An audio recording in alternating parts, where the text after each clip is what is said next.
Doctor plus நண்பர்கள் அனைவருக்கும் வணக்கம். ஸோ இன்னைக்கு மன அழுத்தம் அப்படிங்கிறது என்ன, இது அதிகமான என்னென்ன அறிகுறிகள்லாம் இருக்கும். நான் சொல்லக்கூடிய இந்த 5 அறிகுறிகள் இருக்கு அப்படின்னா நீங்க ரொம்பவே ஸ்ட்ரெஸ்ஃபுல்லா இருக்கீங்கன்னு அர்த்தம். ஸோ அதற்கான சில சொல்யூஷன்ஸையும் நம்ம இன்னைக்கு பார்க்க போறோம். ஸோ ஸ்ட்ரெஸ் அப்படிங்கிறது இன்னைக்கு குழந்தைகள் கூட வந்து சொல்ல ஆரம்பிச்சுட்டாங்க, நான் ரொம்ப ஸ்ட்ரெஸ்ஃபுல்லா இருக்கேன். ஏன்னா அந்த அளவுக்கு வீட்டில் இருக்கக்கூடிய பெரியவர்களும் அடிக்கடி இந்த வார்த்தையை உபயோகிக்கிறதுனால தான் குழந்தைகள் கூட வந்து சொல்ல ஆரம்பிச்சுட்டாங்க. இன்னைக்கு எல்லா சமயத்திலையுமே வீட்டில் இருக்கக்கூடிய ஒரு நபரா இருக்கட்டும், வேலைக்கு போகக்கூடிய ஒரு நபரா இருக்கட்டும், எல்லாருமே சொல்லக்கூடிய ஒரு விஷயம் வந்து நான் ரொம்ப ஸ்ட்ரெஸ்ஃபுல்லா இருக்கேன் அப்படின்னு சொல்லுவாங்க. யாரு ரொம்ப ஸ்ட்ரெஸ்ஃபுல்லா இருக்காங்க, அவங்களுக்கு இது உடல் அளவுல எப்படி பிரச்சனைகளை உண்டாக்கும் அப்படின்னா, நான் சொல்லக்கூடிய இந்த 5 அறிகுறிகள் இருக்கான்னு பாருங்க. முதல் விஷயம், உங்களால தூங்க முடியாது.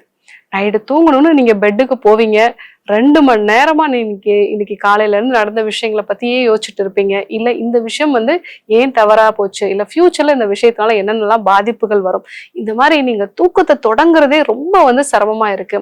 சில நபர்கள் வந்து ரொம்ப டயர்டாகி தூங்கிடுவாங்க, பட் இடையில வந்து விழிச்சுப்பாங்க, அன்னைக்கு நடந்த விஷயங்களை பத்தியே வந்து யோசிச்சுட்டு இருப்பாங்க. இந்த மாதிரி உங்களுக்கு தூக்கம் வந்து சரியா இல்ல, தூக்கத்தை தொடங்குறதே வந்து உங்களுக்கு சிரமமா இருக்கு அப்படின்னா நீங்க ஓவர் ஸ்ட்ரெஸ்டா இருக்கீங்க அப்படின்னு அர்த்தம். 2வது விஷயம், சின்ன சின்ன விஷயத்துக்குலாம் நீங்க வந்து இரிட்டேட் ஆயிடுவீங்க. சாதாரண விஷயமா தான் வந்து இருக்கும்.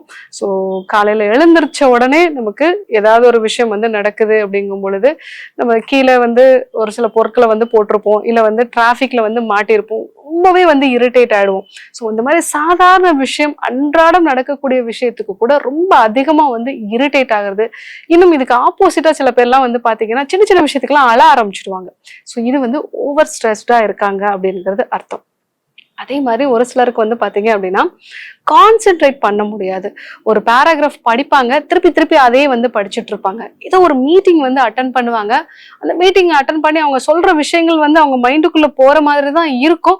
ஆனால் அதுக்கப்புறமா என்ன சொன்னாங்க அப்படிங்கிறதே வந்து மறந்துடும். ஏன்னா ஆல்ரெடி வந்து அவங்க மைண்டுக்குள்ள நிறைய விஷயங்கள் வந்து ஓடிக்கிட்டே வந்து இருக்கும்.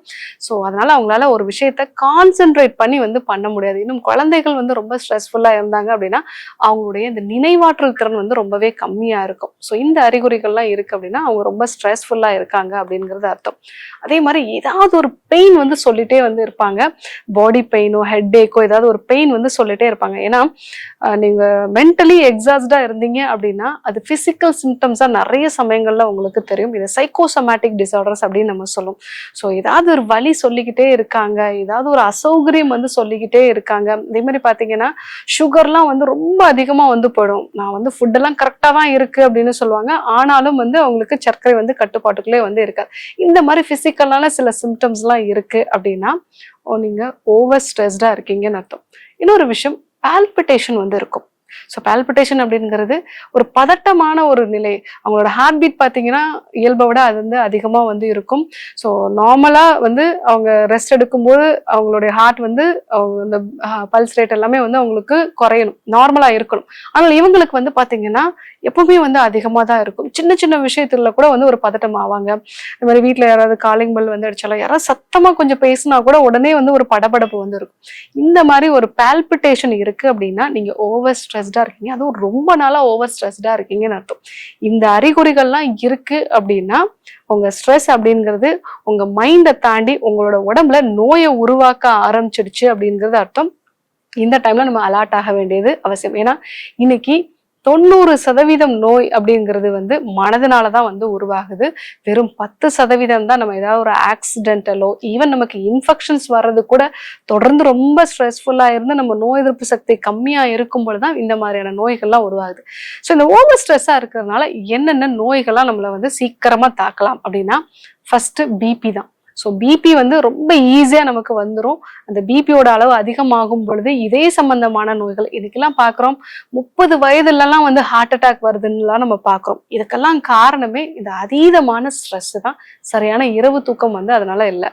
ஸோ இந்த ஒரு நிலை தான் வந்து ரொம்ப காமனா நம்ம இப்போ பார்க்கக்கூடியது.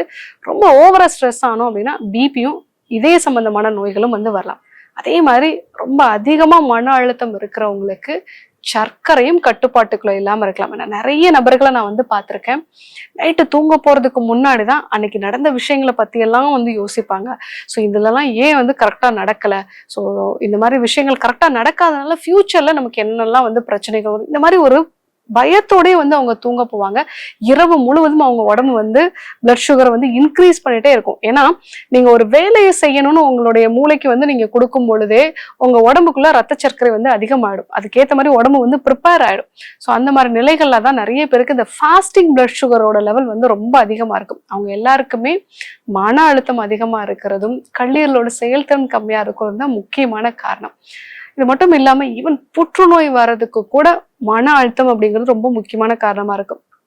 நிறைய வந்து எப்பவுமே சோகமா இருக்கிறவங்களுக்கு நுரையீரல் சம்பந்தமான புற்றுநோயெல்லாம் நம்ம வரதை வந்து பாக்குறோம். வயிறு சம்பந்தமான புற்றுநோயெல்லாம் வந்து வரது பாக்குறோம். ஏன்னா அந்த மன அழுத்தத்தை அவங்க உடம்புல இருக்கக்கூடிய என்சைம்ஸும் சரி, அதே மாதிரி வந்து நோய் எதிர்ப்பு சக்தியும் வந்து பலகீனமா இருக்கிறதுனால அவங்களுக்கு கேன்சர் வரைக்கும் வர்றதுக்கான வாய்ப்புகள் இருக்கு.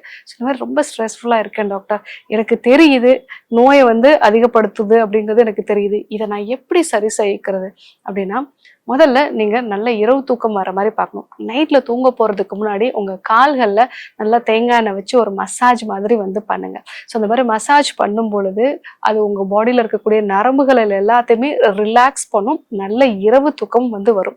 இல்லை அப்படின்னா ஏதாவது ஆயுர்வேதா சித்தா சென்டர்ல போயிட்டு ஒரு டோட்டல் பாடி வந்து நீங்க அபியங்கம் மாதிரி வந்து பண்ணிக்கலாம். ஸோ அந்த மாதிரி பண்ணும் பொழுதும் பாடி வந்து ரிலாக்ஸ் ஆகுறதுனால நீங்க ஸ்ட்ரெஸ்ஃபுல்லான தாட்ஸ்ல இருந்து கொஞ்சம் ஒரு கேப் கிடைக்கும். ஏன்னா இந்த ஸ்ட்ரெஸ்டா இருக்கிறவங்க பாத்தீங்கன்னா ஒரு 10 நிமிஷம் எங்கேயாவது உட்கார வச்சிங்கன்னா கூட கண்டினியூஸா ஒரே விஷயத்தை பத்தியே யோசிச்சுட்டே இருப்பாங்க. அவங்க லைஃப்ல நடக்காத விஷயங்களை பத்தியே ரிப்பீட்டடா வந்து யோசிச்சுட்டு இருப்பாங்க. ஸோ அப்போ நீங்க ஒரு அபியங்கமோ இல்ல காலுக்காக ஒரு மசாஜ் மாதிரி பண்றீங்க. இந்த மாதிரி பண்ணும் பொழுது உங்க பாடி ரிலாக்ஸ் ஆகுறதுனால மைண்டும் வந்து கொஞ்சம் ஒரு காமான ஒரு சுச்சுவேஷனுக்கு வந்து வரும். ஸோ நீங்க ரிப்பீட்டடா வரக்கூடிய தாட்ஸ்ல ஒரு பிளாக் மாதிரி இருக்கும். அதுக்கப்புறம் நீங்க வாண்டடா வந்து யோசிச்சாதான் வந்து மீண்டும் அதே மாதிரியான எண்ணங்கள் வரும். ஸோ இந்த ஒரு சின்ன பாஸ் பட்டன் கிடைக்கிறதுனால உங்களுக்கு அந்த ரிலாக்ஸேஷன் கிடைக்கும். ஸோ அதுக்கு மசாஜ், அதாவது அபியங்கம் அப்படிங்கிறது ரொம்பவே யூஸ்ஃபுல்லா இருக்கும். ஸோ அடுத்ததா சுவாச பயிற்சிகள். சுவாச பயிற்சிகள் அப்படிங்கிறது மனதை கட்டுப்படுத்துறதுக்கு திருமூலர் வந்து சொன்ன ஒரு ஈஸியான வழி. மனதை எப்பவுமே வந்து திருமூலர் வந்து என்ன சொல்லுவார் அப்படின்னா, ஒரு அடங்காத குதிரை அப்படின்னு வந்து சொல்லுவாரு. அந்த குதிரையை அடக்க வைக்கிறதுக்கான ஒரு கடிவாளம், ஒரு ஈஸியான மெத்தட் அப்படிங்கிறது சுவாசம் தான். நீங்க கவனிச்சு பாருங்க, எப்பெல்லாம் நீங்க ரொம்ப மன அழுத்தமாகவும் கோபமாவும் இருப்பீங்கன்னா உங்களுடைய சுவாசம் ரொம்ப வந்து ஃபாஸ்டாவும் மேலோட்டமாவும் இருக்கும். ஸோ நீங்க சுவாசத்தை நிலைநிறுத்தக்கூடிய அந்த பிராணாயாம பயிற்சிகளை வந்து பண்ணும் பொழுது உங்க உடம்புல இருக்கக்கூடிய நரம்புகள் வந்து அமைதியான ஒரு நிலைக்கு வந்து வரும். அது நீங்க காலை நேரத்திலே பண்ணீங்க அப்படின்னாலே உங்க உடம்புல ஒரு சாஃப்ட்வேர் வந்து செட் ஆயிடும். அந்த நாள்ல ஸ்ட்ரெஸ் ஆகும் பொழுது எல்லாமே உங்களுக்கு இந்த விஷயம் வந்து ஆக்டிவேட் ஆகி அதிகப்படியான ஒரு ஸ்ட்ரெஸ்ஸா மாறாம நம்ம ஓரளவுக்கு தவிர்த்தலாம். ஸோ ரெகுலரா சுவாச பயிற்சிகள் அப்படிங்கிறது அவசியம். அது கூட சில மூலிகைகளும் வந்து நம்ம எடுத்துக்கலாம். அதுல முக்கியமானது அமுக்ரா, சங்குப்பூ, சடாமாஞ்சில், இந்த மாதிரியான மூலிகைகள். ஸோ அமுக்ரா நீங்க வந்து பாலோட சேர்த்து மிக்ஸ் பண்ணி வந்து எடுத்துக்கலாம். ஸோ பாலோட மிக்ஸ் பண்ணி எடுத்துக்கும் போது இது ஒரு பெஸ்ட் அடாப்டோஜெனிக் ஹெர்ப் அப்படின்னு நம்ம சொல்லுவோம். அடாப்டோஜெனிக் அப்படின்னா என்னன்னா, உங்களுக்கு பிசிக்கலா ஸ்ட்ரெஸ் இருந்தாலும் இல்லை மென்டலா ஸ்ட்ரெஸ் இருந்தாலும் உங்க உடம்பு அதுக்கேற்ற மாதிரி அடாப்ட் ஆகும். ஸோ ஸ்ட்ரெஸ்ஃபுல்லான சில கெமிக்கல்ஸை வந்து சுரந்து அது வந்து உங்களுக்கு புற்றுநோய் வரைக்கும் கொண்டு போகாம உங்க பாடியை அடாப்ட் பண்ணக்கூடிய ஒரு நிலைக்கு கொண்டு வரதான் இந்த அமுக்ரா அப்படிங்கிறது. அதே மாதிரிதான் வந்து சங்குப்பூ அப்படிங்கிறது. சங்குப்பூ அப்படிங்கிறது மைண்டுக்கு ஒரு ப்ராப்பரான ஒரு ஸ்டிமுலேஷனை கொடுத்து கிளாரிட்டியை கொண்டு வரும். ஏன்னா ஸ்ட்ரெஸ்ஃபுல்லா இருக்கவங்கலாம் பாத்தீங்கன்னா ரொம்ப கன்ஃபியூஸ்டா இருப்பாங்க. சின்ன சின்ன விஷயத்துக்கெல்லாம் அதுக்கு தெளிவான ஒரு முடிவு எடுக்காம ரொம்பவே குழம்பி போன ஒரு மனநிலையில இருப்பாங்க.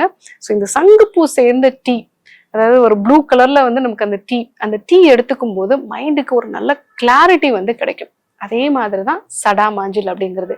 சடாமாஞ்சில் வந்து நல்ல ஒரு வாசனை இருக்கக்கூடிய ஒரு மூலிகை. ஸோ இந்த மூலிகை வந்து நீங்க அதை மருந்தாக உள்ள வந்து எடுத்துக்கும் பொழுது ஒரு மைண்டுக்கு ஒரு அமைதியான ஒரு நிலை வந்து உங்களுக்கு கிடைக்கும். அடுத்ததா சடாமாஞ்சில். இந்த சடாமாஞ்சில் அப்படிங்கிறது நல்ல வாசனை இருக்கக்கூடிய ஒரு மூலிகை. இதை நம்ம உள்ளுக்கும் எடுத்துக்கும் போது மனதுக்கு வந்து அமைதியை கொடுக்கும்.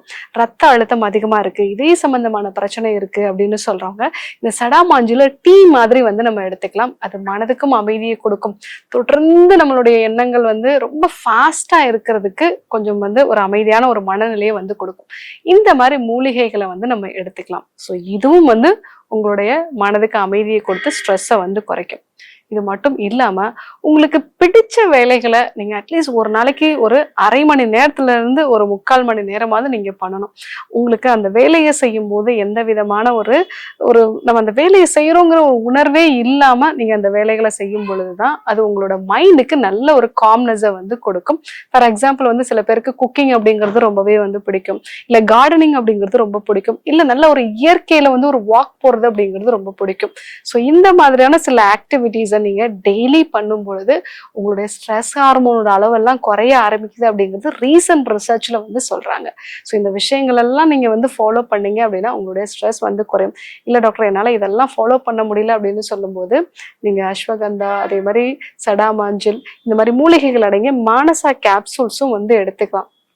இதுவும் வந்து உங்க ஸ்ட்ரெஸ்ஸோட அளவை வந்து குறைக்கக்கூடியது, நல்ல இரவு தூக்கத்தை வந்து கொடுக்கக்கூடியது. மன அழுத்தம் அப்படிங்கிறது ஒரு ரத்த அழுத்தத்துல தொடங்கி இதய சம்பந்தமான பிரச்சனைகள்ல இருந்து புற்றுநோய் வரைக்கும் காரணமா இருக்கு அப்படின்னு சொல்லும் பொழுது நம்ம எந்த அளவுக்கு கவனமா இருக்கு அப்படிங்கிறது உங்க எல்லாருக்குமே வந்து புரிஞ்சிருக்கும். ஸோ நான் சொன்ன இந்த விஷயங்கள் எல்லாம் வந்து ஃபாலோ பண்ணுங்க. அதுக்கு முன்னாடி நான் சொன்ன அந்த 5 சிம்டம்ஸ் இருக்கா, கண்டிப்பா நீங்க ஓவர் ஸ்ட்ரெஸ்டா தான் இருக்கீங்கன்னு அர்த்தம். ஸோ இந்த அறிகுறிகள்லாம் இருக்கு அப்படிங்கும்போது இதெல்லாம் நீங்க கரெக்டா ஃபாலோ பண்ணீங்க அப்படின்னா ஸ்ட்ரெஸ் அவாய்ட் பண்ணிக்கலாம். இதே மாதிரி ஒரு நல்ல தகவலோட உங்களை சந்திக்கிறேன். நன்றி, வணக்கம்.